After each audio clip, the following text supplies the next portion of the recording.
Hi there, I'm Marissa Santoro of InOurShoes.com, and today we have just finished our Tuscan cooking class. We've also spent a good amount of time talking about, or really identifying the things that we want and asking for what we want.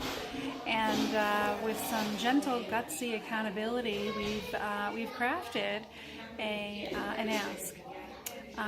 Feeling a bit uncomfortable around the thing that we want to ask for, writing it down, making the commitment, putting a deadline, how much, by when, and then leaning into what would be the most gutsy move that wouldn't make us feel like too much of a stretch that would freeze us, but which would grow us.